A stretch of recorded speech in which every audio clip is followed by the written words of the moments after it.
Me está cargando aquí.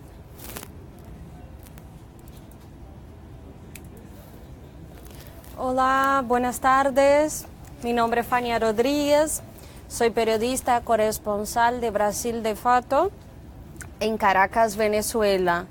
Hoy estamos aquí en los estudios en la redacción de Telesur para debatir un poco sobre el juicio que está pasando en este momento en Brasil, el juicio del habeas corpus preventivo de Luiz Inácio Lula da Silva, el expresidente brasileño. Para que puedan entender brevemente el caso, Lula fue condenado en un juicio que sucedió el año pasado, en agosto del año pasado, fue condenado a más de 6 años de prisión y después volvió a ser condenado en segunda instancia en enero de este año. Entonces ahora le tocaría a un recurso en tercera instancia, que sería el Tribunal Superior de Justicia. Y luego también puede recurrir a la Suprema Corte, que es el Supremo Tribunal Federal. Pero sus abogados entró con un recurso en la justicia para prevenir la prisión, porque hay una decisión de la justicia brasileña que dice que después de segunda instancia el condenado podría ya ser preso, podría, no quiere decir que sea una decisión obligatoria, podría ser preso después del juicio de segunda instancia. Entonces, ¿qué hacen los abogados? Entra con el pedido de habeas corpus para garantizar la libertad de Lula hasta que él sea juzgado en tercera instancia, que es el último recurso en la justicia. Y en eso está en este momento.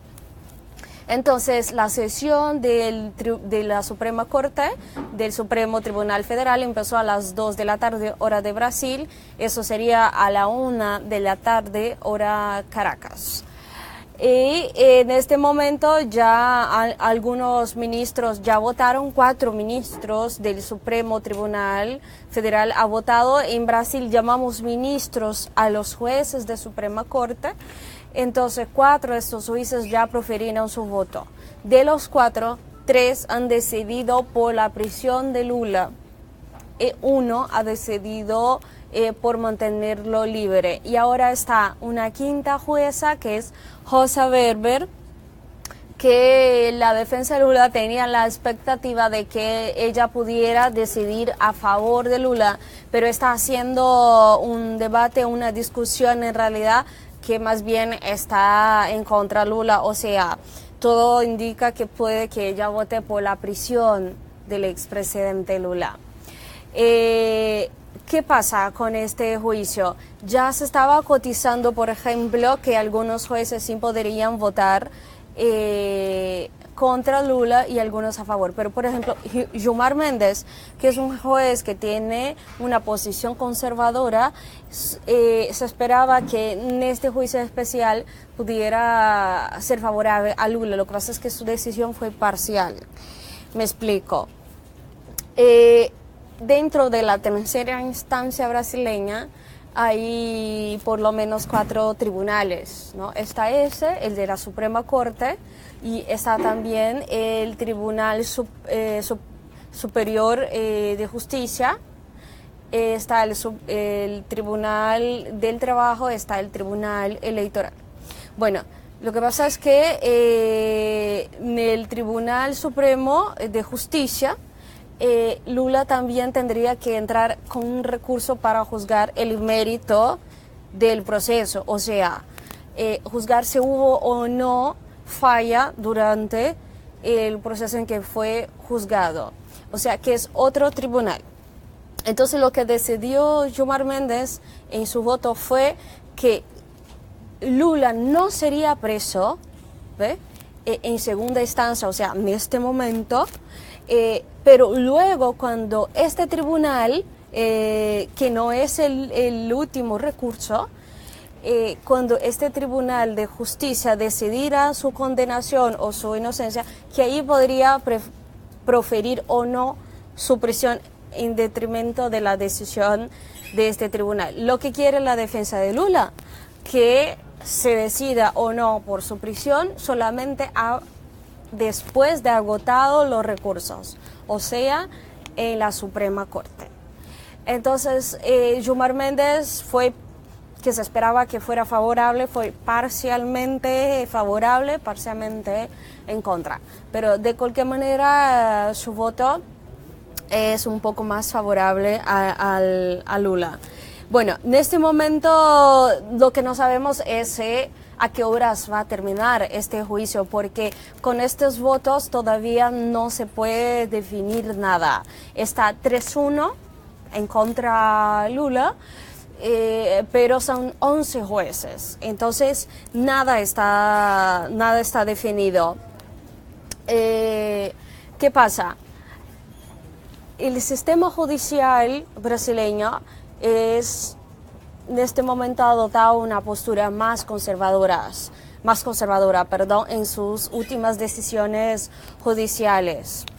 Entonces, lo que se espera es que sí hay algunos jueces que van a votar favorable a Lula, pero la verdad es que sus abogados no están con grandes expectativas en relación a este juicio. ¿Qué pasa si esta decisión es contraria a Lula, o sea, contraria a lo que piden sus abogados? Lula podría ser preso, muchos se preguntan. Bueno, que sí, que podría ser preso. ¿Y cuándo? Bueno, eso también está indefinido, porque puede que luego, depende de cómo va a ser la sentencia, ¿no? ¿Qué van a ser estos jueces hoy? Puede que él sea preso inmediatamente, o sea, puede que mañana sea preso, o puede que los jueces decidan que, a pesar de que no le van a conceder el habeas corpus que le dan al Tribunal Superior de Justicia, este otro órgano, este otro tribunal de tercera instancia, el mérito de juzgar si va a poder ser preso o no. Entonces hay muchas dudas en este momento, en realidad hay más dudas que certezas. Y los abogados, bueno, han dicho que ya han probado la inocencia de Lula, que lo que falta en realidad es a todos estos tribunales que han juzgado el expresidente probar su culpabilidad.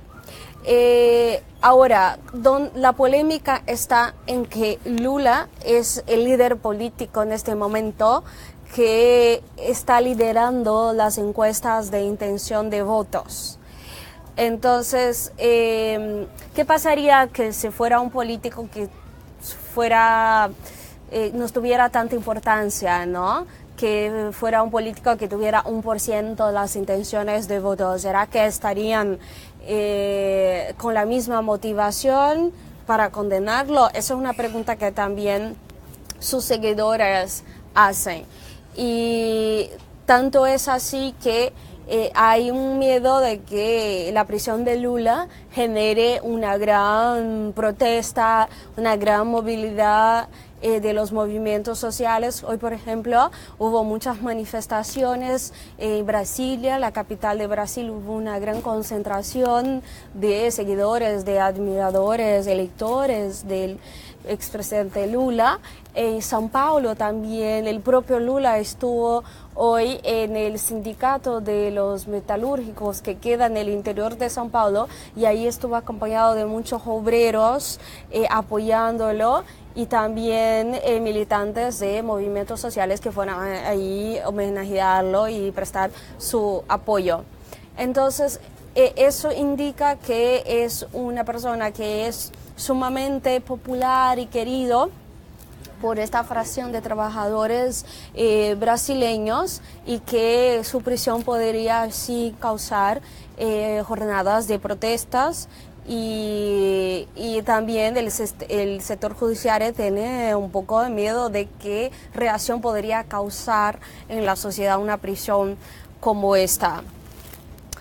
Por ejemplo, la derecha, que intentó medir fuerzas en la calle esta semana, no le fue muy bien. Ayer, el día martes, varios sectores de la derecha brasileña han convocado protestas en todo el país, pero han acudido a las calles poquísima gente, en muchas ciudades se veía como que súper vacíos, y mismo en São Paulo, donde la derecha tiene un poco más de fuerza en la calle, su acto se vio un poco esvaciado. Entonces, cuando baja también el potencial de la derecha de movilizar en la calle, eso muestra que no tienen fuerza en este momento para generar un confronto social, por decir así, como que fueran a la calle a medir fuerzas y no les fueran tan bien. Eso le da a Lula un poco más de fuerza en el sentido de la movilización en la calle. Entonces, yo creo que en este momento hay más preguntas que respuestas. Mismo en Brasil se trata de un tema muy complejo porque la gente no termina de entender dónde está la culpabilidad del expresidente, porque mucha gente cree que este proceso en la justicia los jueces no lograron probar que Lula tiene culpa. Tanto es así que al final del año pasado una encuestadora hizo una pregunta que era: ¿tú crees que Lula es víctima de una persecución o si él es realmente culpado? Y resulta que la mayoría de los entrevistados para esta encuesta decían que creían que Lula estaba siendo víctima de una persecución política. Lo que se ve que los brasileños no creen que este juicio sea un juicio justo. Entonces ahora acaba de proferir su voto la ministra que estaba hablando hace poco, Rosa Weber, y ella ha decidido en contra el expresidente, y así se suman 4 votos en contra Lula y 1 medio a favor. O sea, la balanza no está muy positiva para el lado del expresidente, la verdad es esta. Rosa Weber era esta ministra que acaba de proferir su voto en contra de Lula, era considerado un voto que podría ser decisivo, porque por la tendencia ideológica de los jueces más o menos se cotizaba a qué camino iban a seguir, ¿no? Y ella era un punto de interrogante, no se sabía para qué lado ella iba a decidir, porque en el pasado, cuando le tocó decidir sobre un tema que era la prisión después de segunda instancia, que es el mismo tema ahora que le toca a Lula, ella había decidido lo contrario. Ella había decidido que no estaba de acuerdo con prisión en segunda instancia y que solo se podría prender una persona después de agotado todos los recursos en la justicia. Entonces ahora ella contraría su propia posición jurídica y, por decir, también su posición personal sobre un tema que ha llevado esta posición por años, y hoy se ve que ella cambia su voto. Entonces, bueno, ya es un voto contra, pero faltan 6 jueces, ¿no? Faltan 6 jueces, han decidido 5. Pero como dije, yo he hablado esta semana con dirigentes del Partido de los Trabajadores y he hablado con dirigentes sociales en Brasil y con algunos juristas para saber qué piensan ellos.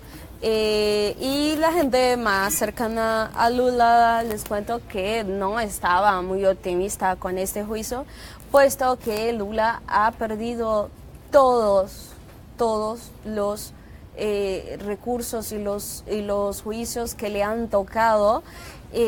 Como decía al inicio, el sistema jurídico brasileño está hecho de un sector conservador, de una casta de la clase media brasileña, que se cree un poco burguesía. No es burguesía, puesto que es una clase media asalariada, pero bueno, se cree un poco burguesía. Y este sector es el sector que ha dominado el sistema jurídico brasileño. Mismo, por ejemplo, el relator del caso, Edson Fachin, que es uno de los últimos jueces a ser nombrado en el Supremo Tribunal Federal, que se suponía que venía de un sector progresista, y que por fin sus últimas decisiones en realidad han sido bastante conservadoras, lo que le muestra un poco, no sé si el cambio de posición o que finalmente siempre fue un juez conservador y en un momento se creía que tenía posturas más progresistas. Entonces ahora resta saber, al final se condenan más una vez a Lula, o sea, si el recurso de habeas corpus es derrotado hoy, resta saber cuáles serían las condiciones de esta derrota, ¿no? Porque puede, por ejemplo, también una de las posibilidades es que el tribunal diga que la decisión de la prisión como tal solo podría suceder después de tramitado los recursos en este tribunal y también del Tribunal Supremo de Justicia, que es, como decía, un tribunal que hace parte de la tercera instancia, pero que viene antes de la Suprema Corte. Entonces, todavía, aunque Lula sea derrotado hoy, no es posible saber con la decisión que va hasta el momento si él va a ser preso o no. Y si en caso de que va a ser preso, ¿cómo sería esto, no?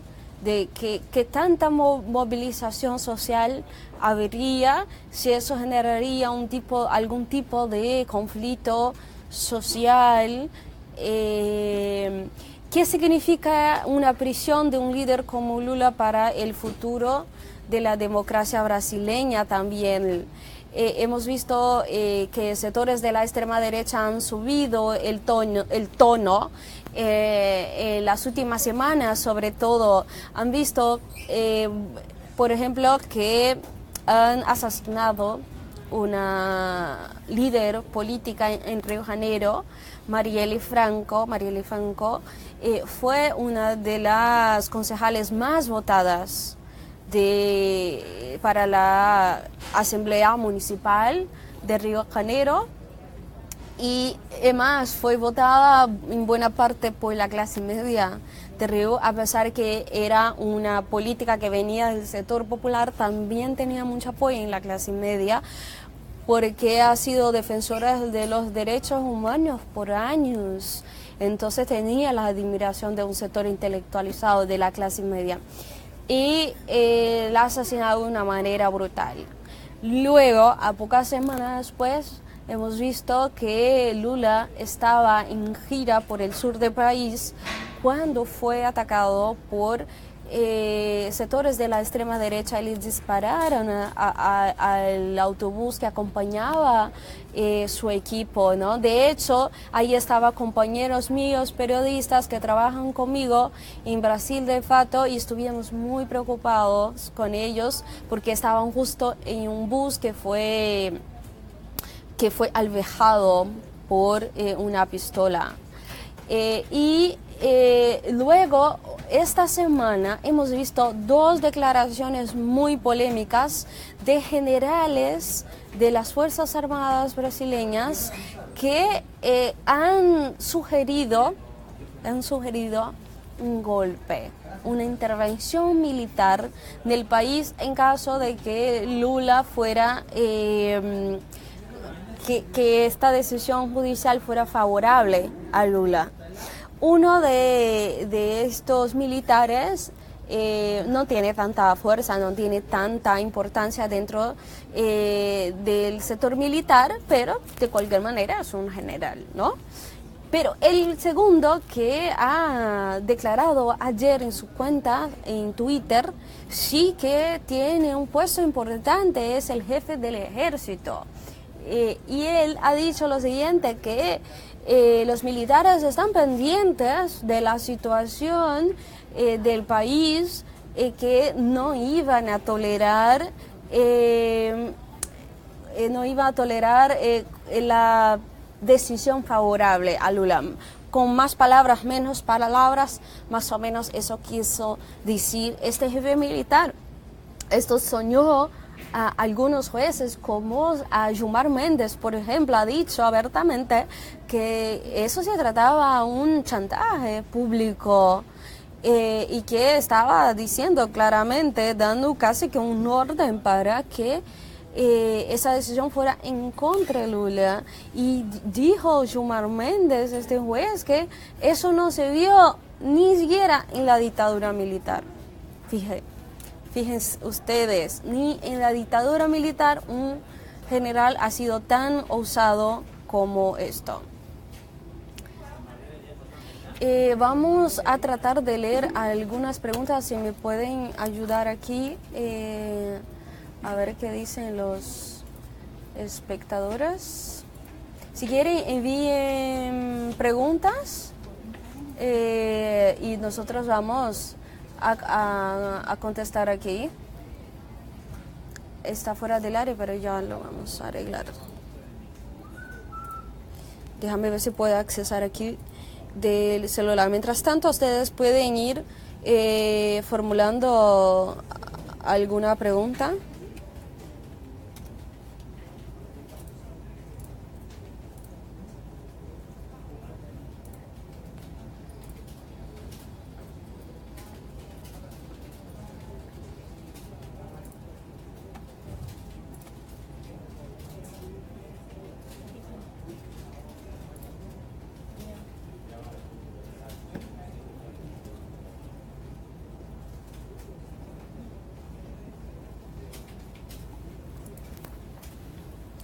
Bueno,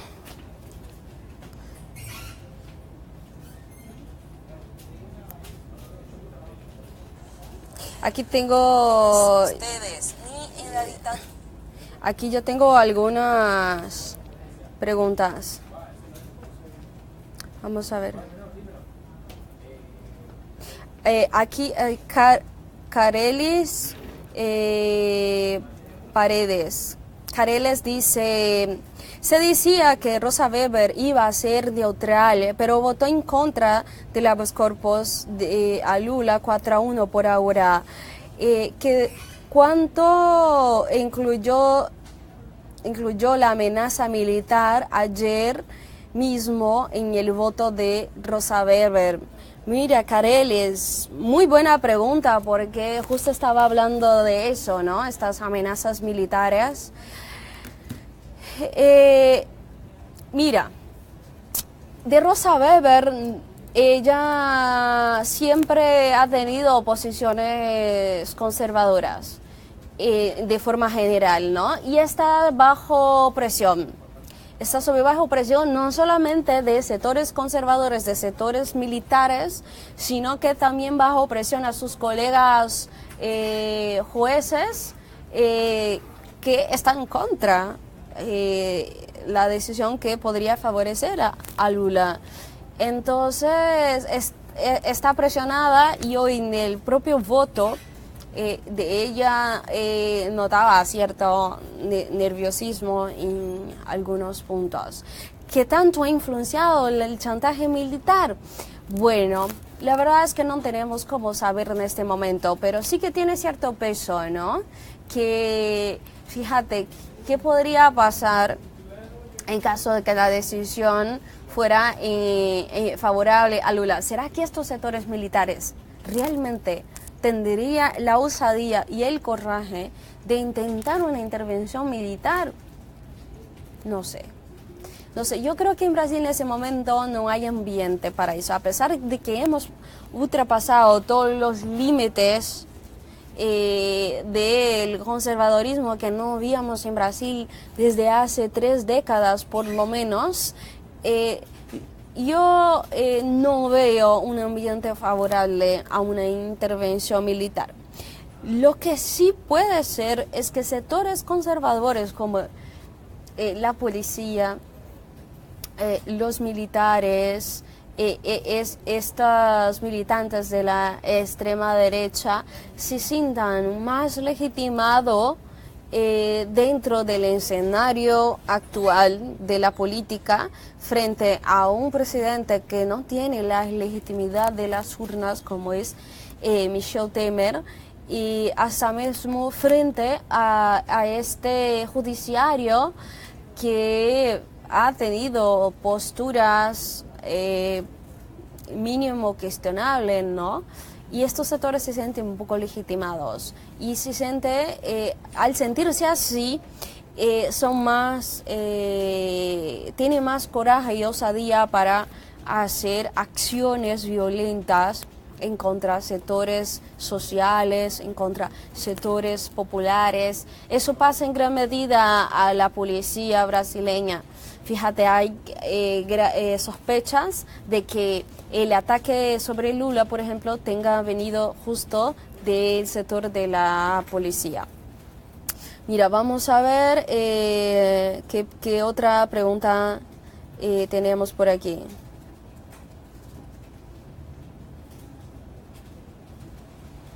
Otra pregunta sobre los militares, Ariel Martínez. ¿Cuál es la influencia de las Fuerzas Armadas en la política de Brasil? Desde que los militares aceptaron hacer la transición para la democracia en los años 80, cuando terminó la dictadura militar, la verdad es que los militares no tuvieran grandes influencias en la política brasileña desde entonces. Pero desde que sacaron la presidenta Dilma del poder, que los militares se han manifestado más sobre cuestiones políticas, cosas que no lo hacían antes. Eran más contenidos, ¿no? Eran más tímidos en relación a temas políticos. Pero últimamente sí que han dado declaraciones públicas, lo que prohíbe, ¿ve? Están prohibidos por su código de ética militar a proferir declaraciones públicas sin la autorización de sus jefes militares, pero lo han hecho y no han recibido ninguna punición en el momento en que lo hiciera. Mira, yo efectivamente no tienen participación en la política brasileña, efectivamente, objetivamente, pero en la práctica sí que hay sectores de la política que están vinculados a los sectores militares y que les dan legitimidad. Entonces, por ejemplo, uno ve diputados federales que son cercanos a los sectores militares y que legitima este sector, y luego que sí que tiene su especie de lobby político, ¿no? Dentro del sistema político brasileño.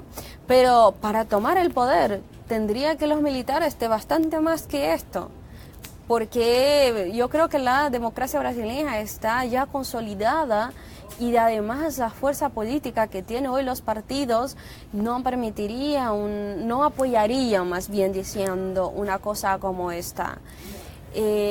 Cuando fue el golpe de 64, la conformación partidaria de Brasil era otra, era completamente distinta a lo que se ve hoy.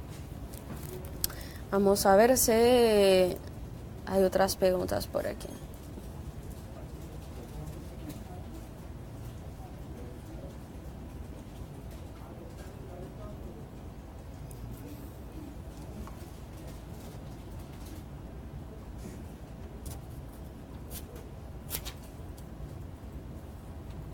Mira, hay una pregunta ahora de Carlos Yanan Ruz.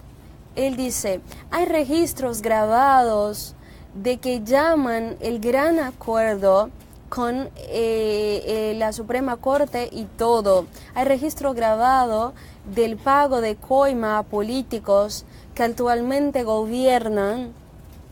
Ha muerto un juez, es cierto, bien acordado.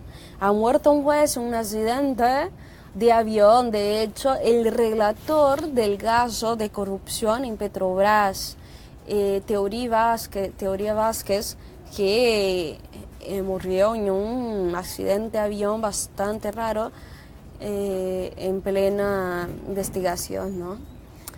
Entonces, la cuerda de la muerte de este juez, se han imputado a 47 políticos de la banca de Temer, y a pesar de las pruebas,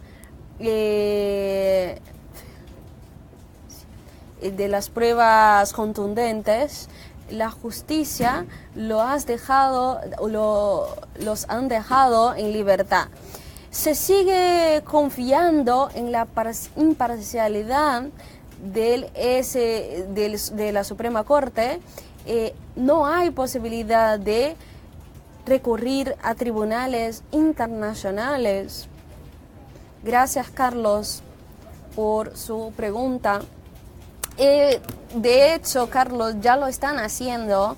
Los abogados de Lula han entrado con recursos en tribunales internacionales para denunciar que Lula no está teniendo derecho a un juicio justo, porque muchas de las pruebas que fueron presentadas al juez Sergio Moro en la primera instancia de la justicia no fueron consideradas ni la sentencia del juez, por lo tanto no fueron llevadas en consideración, y que eso señalaría, según los abogados de Lula, una injusticia, o sea, que no estaba teniendo derecho a ser escuchado como debería. Y además, fíjense, de los tantos testigos, me parece que fueron más de 60 testigos que declararon en este juicio en contra Lula en primera instancia, que todos ellos en general inocentaban a Lula. Y de estos tantos testigos, apenas uno decía que Lula era culpado, y el juez usa como principal argumento para la condenación la declaración de este único testigo, que además no ha presentado ningún papel, ningún documento, ninguna prueba material, como dicen los abogados, ninguna prueba física, apenas argumentativas. Y que, según los abogados, eso demostraría una fragilidad en el proceso. Entonces, ellos han recorrido a tribunales y eso está ya tramitando. De hecho, uno de los miembros del Tribunal Internacional fue a asistir en Puerto Alegre.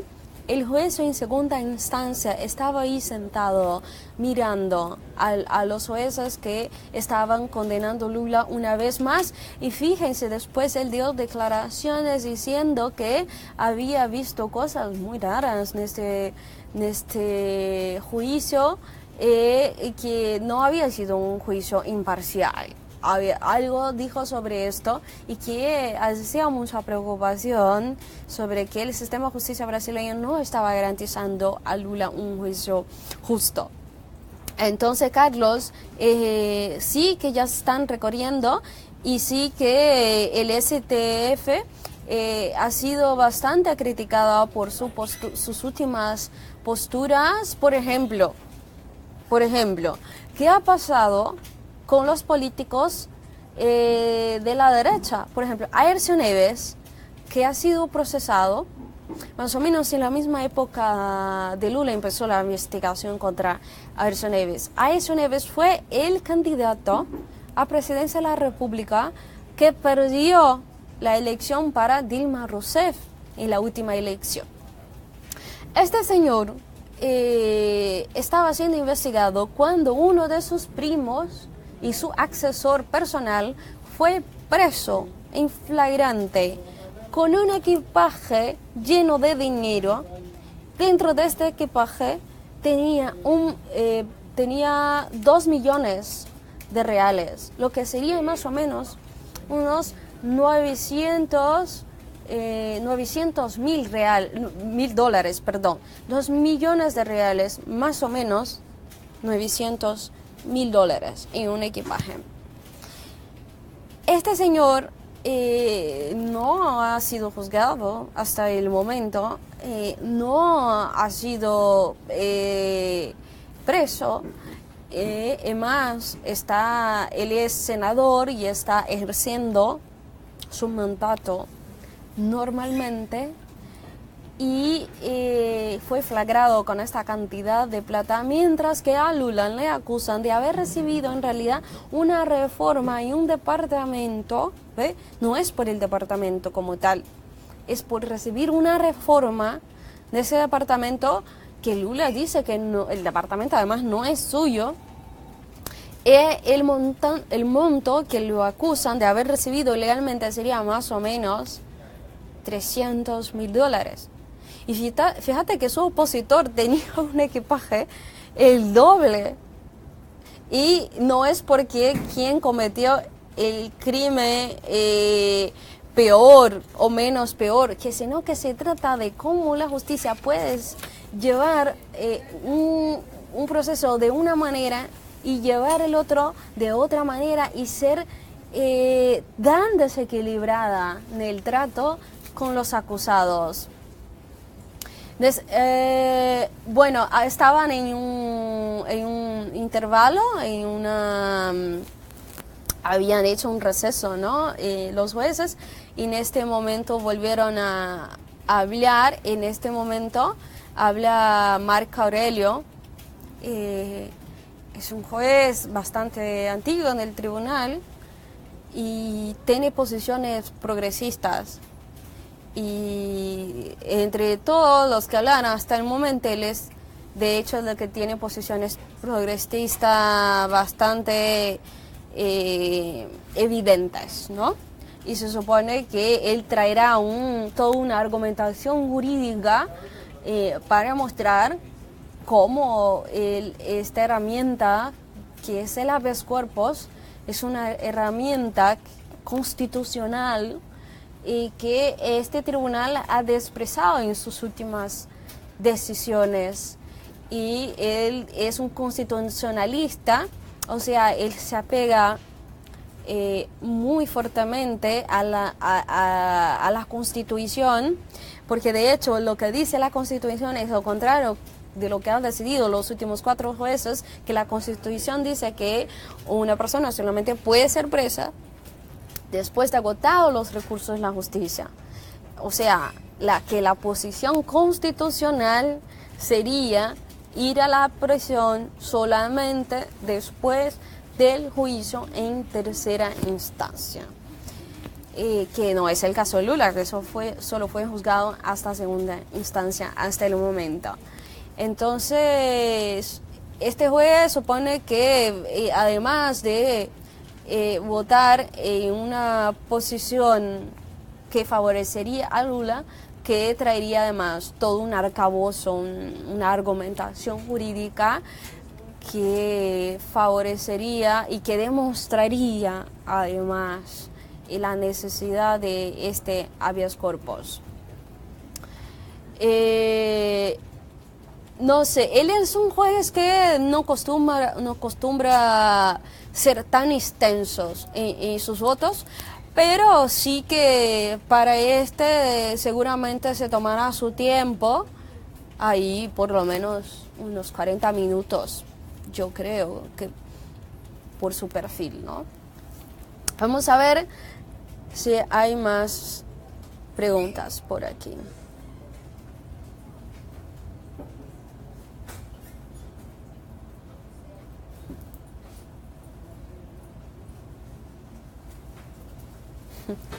Mira, está una... Vamos a contestar esa pregunta porque me parece interesante. Rogelma Luana Menéndez. Ella dice, Brasil sale de una dictadura, eso sí, asista a Netflix, la serie, El Mecanismo, y entonces podrá entender lo que está pasando. Mucho robo. Busca el Google, es el mayor ladrón. Sairá el nombre de Lula, robó mucho, dice ella. Rogelma se llama. Gracias, Rogelma, por su comentario. Es interesante esta que no es bien una pregunta, más es un comentario, porque fíjense qué coincidencia que la semana pasada Netflix sacó una serie que se llama El Mecanismo. ¿Qué es el mecanismo en la teoría de esta serie? Es el mecanismo del robo, ¿no? O sea, ¿cómo hacían para robar tanto? Y obviamente que está Lula ahí caracterizado, no lleva el nombre de Lula, pero por el personaje tú te das cuenta que es claramente Lula, y que Lula supuestamente es quien organiza la corrupción en Brasil. Lo que es interesante es que el director de esta serie pone en la boca del personaje Lula algo que dijo la derecha a un senador, Romero Jucá, que es del partido de Michel Temer, hombre de confianza de Michel Temer, del primer escalón del gobierno, que dijo en una grabación hecha por la justicia que la solución era sacar Dilma del poder, que con ella no sería posible y que tenía que hacer un gran acuerdo nacional con el Supremo Tribunal y con todo. Una frase que quedó famosa en Brasil. Un gran acuerdo nacional con el Supremo Tribunal, con todo, para sacar Dilma Rousseff y poner Michel Temer, como de hecho fue lo que terminó pasando. Y esta frase lo pone en boca de Lula, como si lo hubiera dicho Lula en esta serie. Y a pesar de que el director dijo, bueno, esa es arte, no tiene compromiso con la realidad, pero ha tenido fuertes reacciones, incluso en la derecha, que dice, ya va, eso es engañación intelectual, eso es deshonestidad intelectual, poner en la boca de un personaje cosa que han dicho en realidad sectores opuestos a él. Entonces ha sido una serie bastante criticada en Brasil, y de hecho tanta así que mismo en sectores que se supone que no apoyan Lula, pero para nada, que es el mercado, el sistema financiero, por ejemplo, ha visto con negatividad esta serie, que Netflix ha bajado un 5% de sus acciones en las bolsas de valores. Cuando sale esta serie, las acciones en la bolsa de valores de Netflix hacen así, de cola. O sea, perdón, tiene una baja. Hubo un día, como a los 3 días, cuando lanzaron la serie, que bajaron como 10 puntos las acciones en la bolsa de valores, lo que muestra que este tipo de deshonestidad intelectual no es tolerada ni siquiera en sectores del mercado, ¿no? Entonces es bueno aclarar eso a quien toma las noticias por Netflix, quien en todo es tan confiable, ¿no? Vamos a ver si tiene otras preguntas por aquí. Ajá, Marcela Camerano, creo que hace una pregunta en función de lo que yo había comentado de los tribunales internacionales. ¿De qué respuesta dan los tribunales internacionales? Marcela, todavía lo están investigando. Están siendo muy prudentes en esto, en estar pendientes sobre todas las etapas de estos procesos, y no han hecho ningún tipo de posición pública hasta este momento, pero el simple hecho que han acogido la denuncia, porque cuando tú ofreces, ¿no?, una denuncia, el tribunal tiene la decisión de acogerla o no, porque capaz no sea el caso de acoger, quizás lo que se está haciendo, hay algún planteamiento que no hace ningún sentido, entonces este tribunal, ya va, eso me parece una ilusión, no lo voy a acoger. No fue el caso, porque lo han acogido y lo han tomado como que, ok, lo vamos a investigar a ver qué está pasando ahí. Entonces, solo esta postura ya demuestra que hay cierta desconfianza de que sí puede estar habiendo una violación de los derechos a defensa, de los derechos fundamentales, de lo cual Brasil es asignatario de varios acuerdos que garantizan esos derechos fundamentales. Por ejemplo, en esta misma época en que me parece que algo relacionado a los derechos, un tribunal que está relacionado a los derechos humanos dentro de la ONU. En esta misma época, algunos senadores de Estados Unidos, no estoy hablando de sectores de la izquierda venezolana o del Partido Comunista Cubano o del Podemos de España, o sea, no estoy hablando de sectores de izquierda, estoy hablando de senadores de Estados Unidos, del Partido Demócrata, que han hecho un comunicado público diciendo en enero de este año que estaban muy preocupados con la situación del juicio de Lula, porque a estos senadores les parecían que Lula no estaba teniendo derecho a la amplia defensa, a la presunción de inocencia, que son considerados derechos fundamentales, ¿no? En los países democráticos. Entonces ellos se mostraban como preocupados con la situación en Brasil, para que vea a qué nivel se llegó en este país. Vamos a ver si por aquí tenemos más preguntas.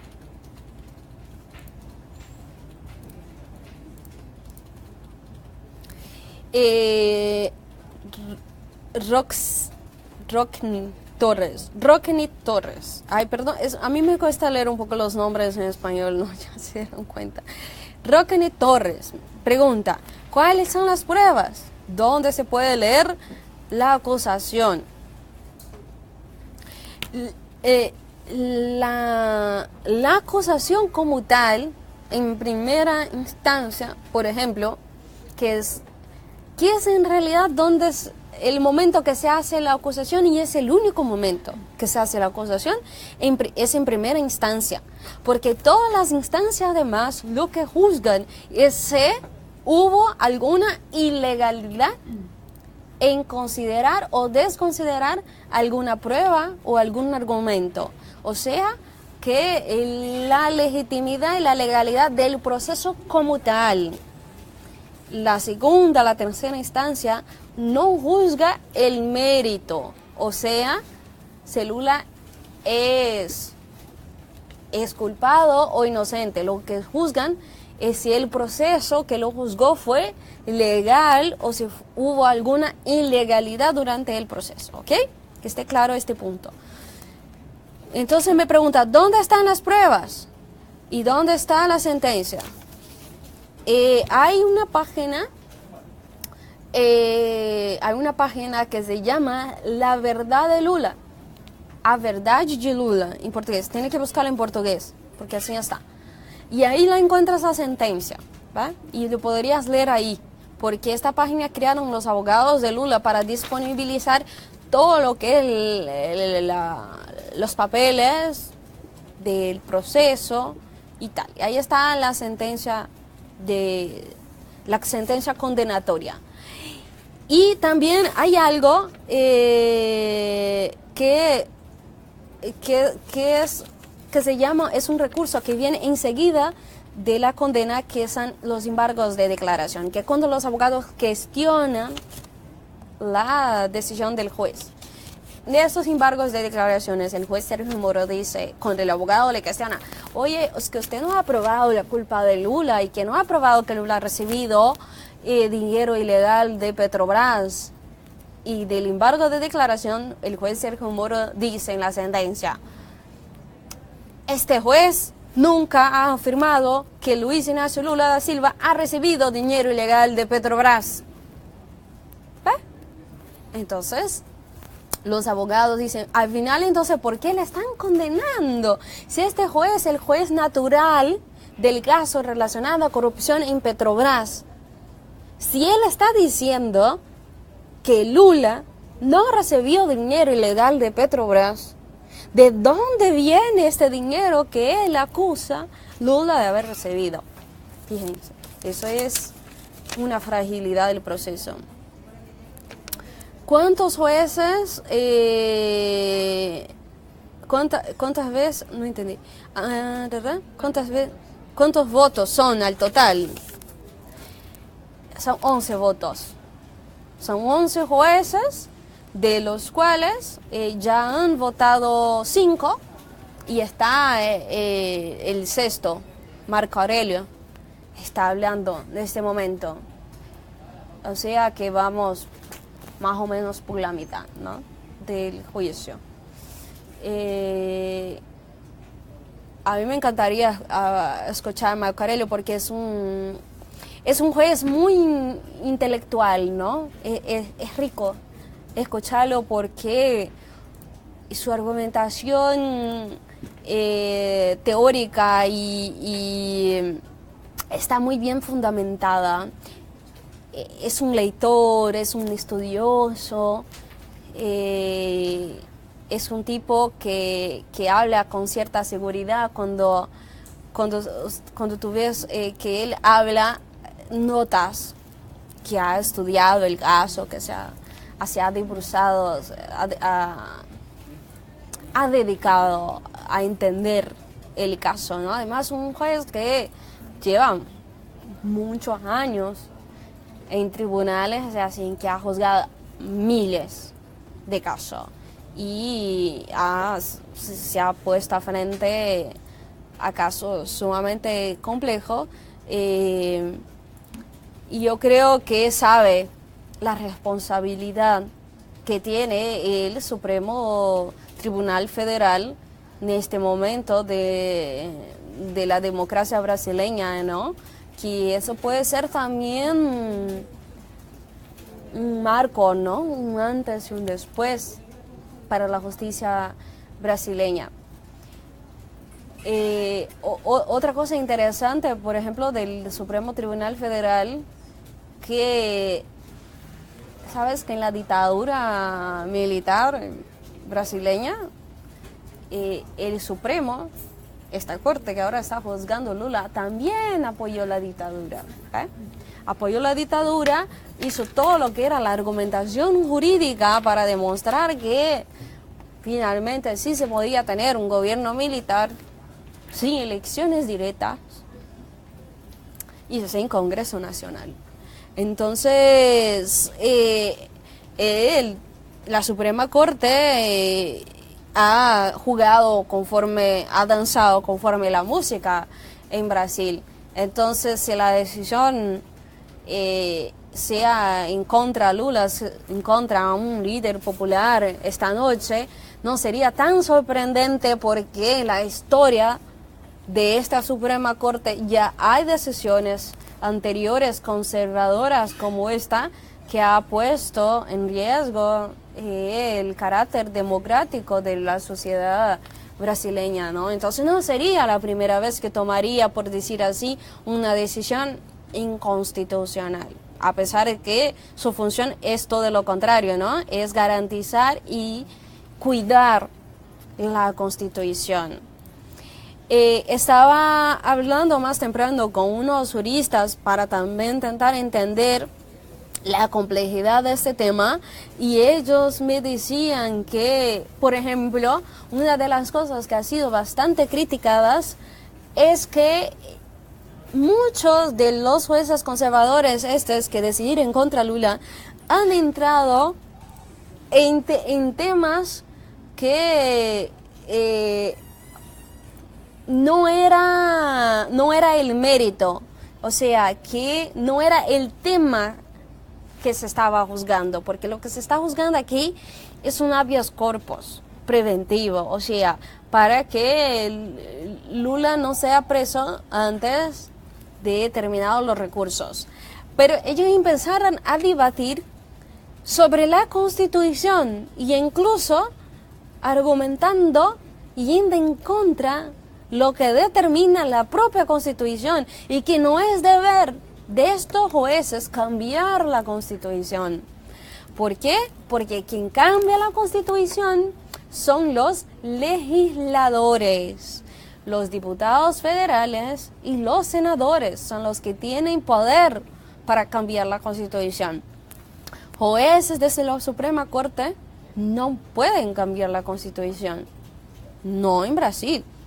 Capaz que en algún país sí, pero allá no está permitido en la ley, ¿no? Si ellos quieren cambiar la Constitución, dicen algunos políticos, pues que se postule, pues que vaya a las urnas, que dispute políticamente, se vincule a un partido político, vaya a la calle, haga las disputas de ideas, finalmente llegas al Congreso, plantea un proyecto de ley, defiéndalo y intente cambiar.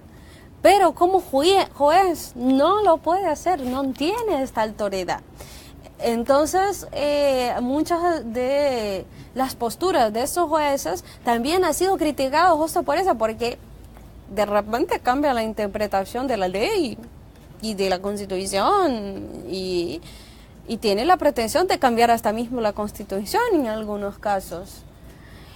Entonces, un momento, yo diría, crítico de la Suprema Corte brasileña y bueno, no lo estoy diciendo yo, sino que están diciendo algunos especialistas, algunos de los juristas más respetados de Brasil. Por ejemplo, hay un jurista que es Juarez Tavares.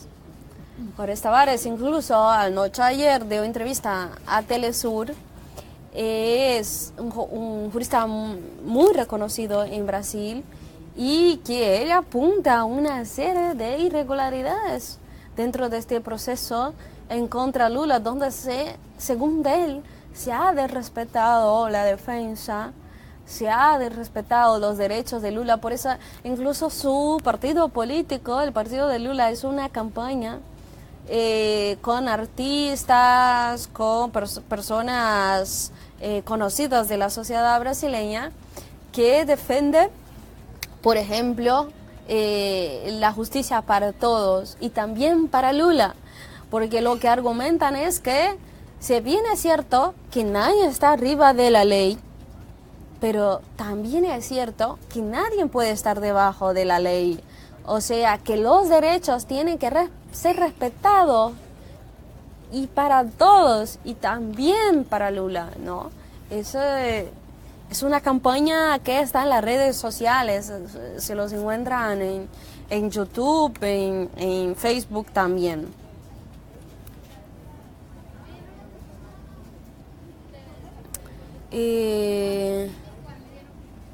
Mira, vamos a ver aquí vamos a ver más preguntas, ¿no?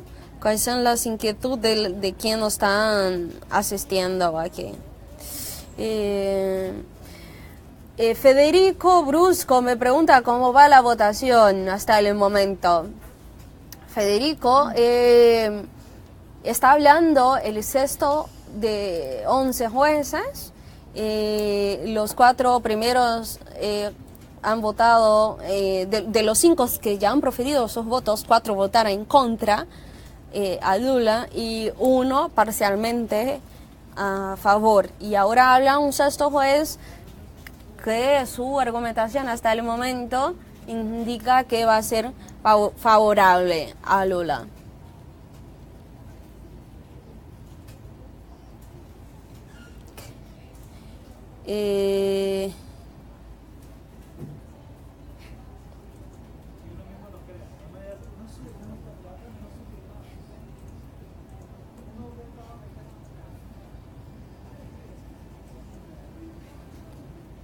Mira, hay muchas. Aquí está Cecilia Otamendi diciendo otro plan Cóndor a Latinoamérica. La gente es ciega. Interesante, Cecilia, porque es que han repetido de alguna manera un modelo, ¿no? Pues el Plan Cóndor, por ejemplo, era una manera de hacer seguimiento, persecución y hasta ejecución, ¿no? Que se aplicaba en los países del sur, Brasil, Uruguay y Argentina. Y fíjate qué curioso que también este mismo modelo de proceso jurídico en contra el expresidente Lula se lo están aplicando en Argentina en contra la expresidenta Cristina Kirchner. Y lo están haciendo con el expresidente de Ecuador, Rafael Correa, también, ¿no?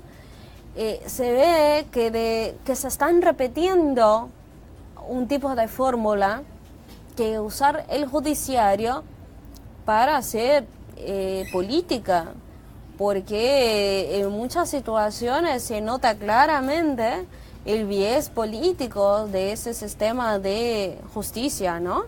Entonces es interesante cuando dice Cecilia que se trata de otro Plan Cóndor, porque no es igual, obviamente, que el Plan Cóndor, que vamos a acordar, el Plan Cóndor fue usado para ejecutar miles de personas, ¿no?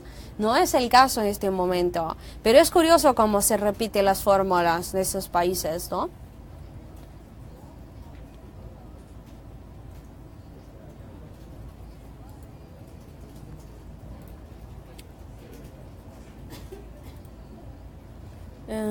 Mira, y no sé por qué no logro ver los comentarios anteriores, ¿no?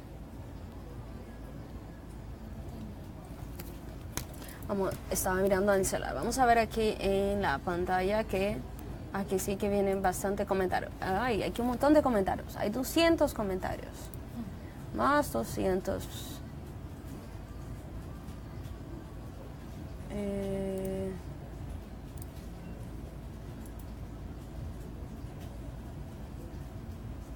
¿Por qué no estoy viendo esto? Comentarios. Héctor Moraga. Odebrecht ha utilizado para revanchas políticas como el Perú para atacar a los progresistas o gobernadores. A la derecha, y ellos tocan como en Colombia, supongo que sea y Chile, ¿no? Odebrecht es una constructora brasileña, una empreitera brasileña.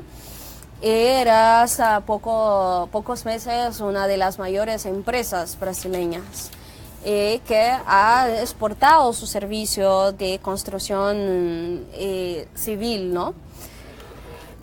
Y es una empresa que nace con capital en la época de que logra construir un capital de inversión en la época de la dictadura militar. Son algunos de los empresarios, de los brasileños que han ganado mucha plata durante la dictadura militar y que conforman esta gran empresa que es Odebrecht, que hizo de la corrupción un modelo de negocio. Y entonces ha llevado este modelo a varios países, además de Brasil.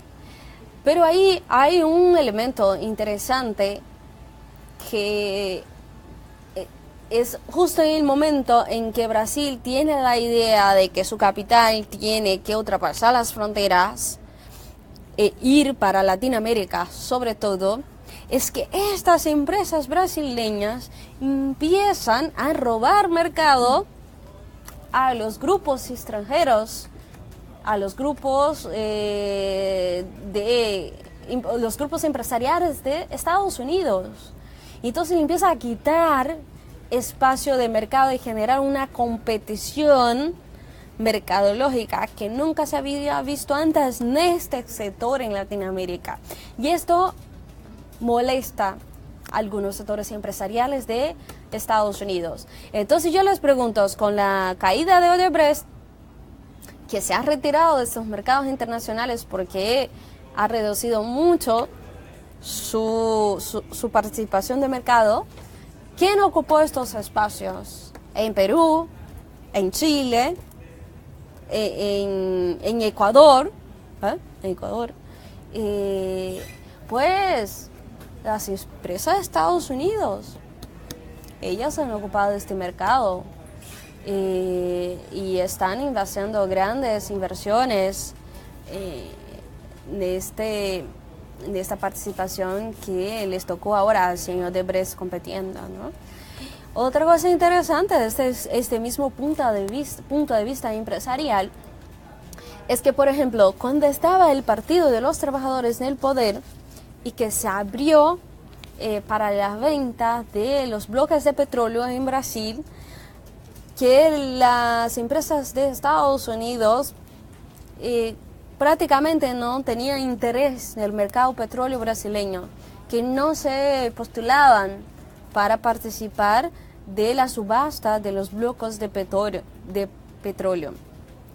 Entonces, cuando Dilma sale del poder, eso porque la legislación brasileña había cambiado y que Lula había logrado aprobar en su último mandato una ley que decía que los bloques de petróleo, que es conocida como pré-sal, que es una reserva grandísima, que como no ofrecían riesgo, porque sabía que allá sí había petróleo, no había riesgo empresarial, comercial, que el porcentual que debería pertenecer al Estado en caso de explotación de estos bloques debería tener una participación mayor. O sea, que el Estado brasileño pasa de tener como 30%, 40%, 50% en algunos casos, pasan a tener a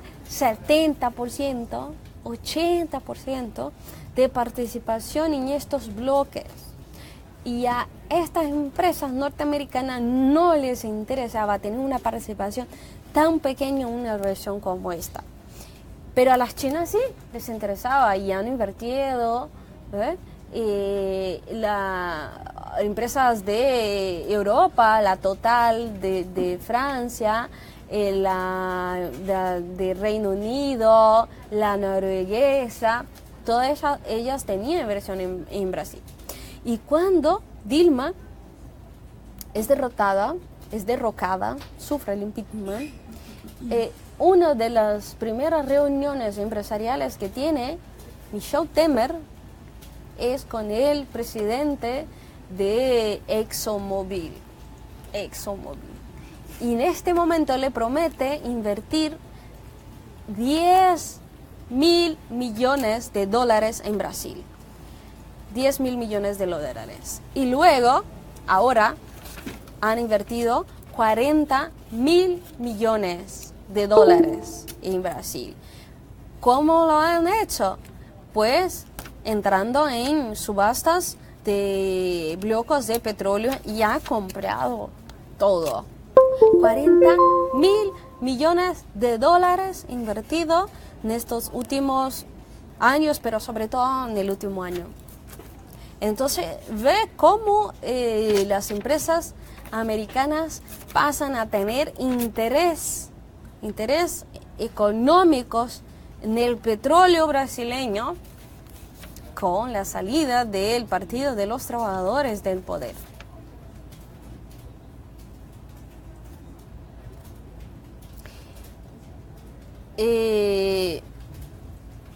Mira, hay varias posibilidades de el escenario de hoy, ¿no? Incluso de que el resultado sobre este tema del habeas corpus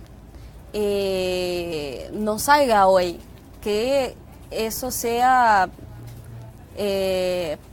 pues puesto, ¿no? Que sea dejado para otro día, porque cuando ya se pone un poco tarde, que la decisión en general de los jueces es de posponer la sesión. Y como ya en Brasil en este momento son 8:30 de la noche, 8:34 de la noche, es probable que la decisión final no sea hoy. Es probable.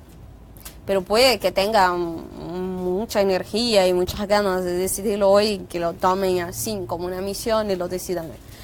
Pero no es lo que pasa en general, ¿no? En general, cuando llega más o menos por esta hora, lo deciden posponer.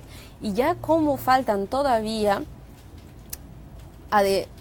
5 jueces, ahora está hablando el 7º juez. Entonces, es probable que faltando todavía 4 jueces, que no salga hoy la decisión. Es posible que sea para o mañana. Bueno, eso lo van a, en caso de que no se defina hoy, ellos que van a decidir ahí por fin cuándo sería esto. Y nada, bueno, síganos en las redes sociales, continúe siguiendo Telesur en Facebook y en el Twitter. Brasil de Fato también, si quieren buscarnos en nuestras redes sociales, estamos haciendo ahí un minuto a minuto.